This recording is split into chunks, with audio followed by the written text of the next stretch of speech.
Good afternoon. It's a sunny day in Great Britain again. Today the subject is all about why don't Jehovah's Witnesses want to go to heaven to be with Christ? Apparently a few go, just a few.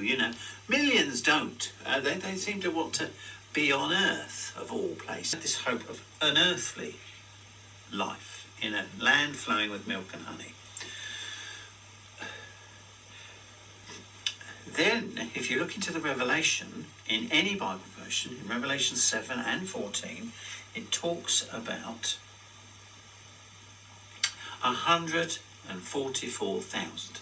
Now, if you look in the NIV, that's a well-respected church Bible, their commentary says the 144,000 is a literal number of faithful people who die on earth faithfully, faithful Christians who die on earth faithfully and join Christ in heaven. So then some of all those who go to heaven never be left empty. So that if there's people in it, then it's not going to... So if Jesus' kingdom is to rule on the earth, another phrase for it is the New Jerusalem. Some take it literally and go, oh, there'll be a nice new city in Jerusalem, we have a new temple there, but it says that God is its temple and it's located in heaven, the New Jerusalem. It doesn't need a temple, it says it's in heaven. It also says that the 12 foundation stones are the 12 apostles in Ephesians. And it says also in Ephesians, I think it's chapter 1, or chapter 2, chapter 2, that Jesus is the chief corner. Now, if this is a spiritual building, a governmental building that's being built, what's its purpose? Well, according to the Jehovah's Witness Bible, and all the other Bibles say the same thing here, but in Revelation 21 it talks about the tent of God, or his tabernacle, being with his people.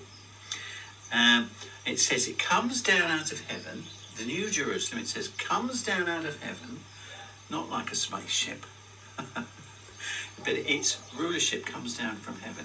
Rather like the rulership of the American administration in Washington, D.C. Their rule comes from D.C. and is administered in the whole country. Their policies, it's the same. The rulership comes down. Its effect on the people is that there will be no more sickness, and no more death, no more pain or sorrow. But says the former things have passed away. And then in the next chapter of Revelation, the last one, it talks about, come Lord Jesus, come quickly. So John obviously wanted this wonderful kingdom to come. And it talks about the leaves, water, a river of life coming from this New Jerusalem. And the peoples on the earth, the nations on the earth, would benefit from it. So it's always talking about the planet being restored. Restored to how it was meant to be if there hadn't been sin with Adam and Eve. If they hadn't fallen foul of sin, then the earth would still be a paradise. And when you think of the number, I'm from Great Britain, we have 650 MPs in our government in London. That means that there are the constituencies, 650 constituencies across Great Britain and Northern Ireland. And if you had a worldwide government, 144,000 is a pretty good number. And what's the purpose of the kingdom? It says it will do its act. Would you be able to put your arms around them? You see, that's something that only people on earth to do. So the kingdom is mentioned for helping people, nations. They're all earthly things. So there's the point. And that's Jehovah's Witnesses' view.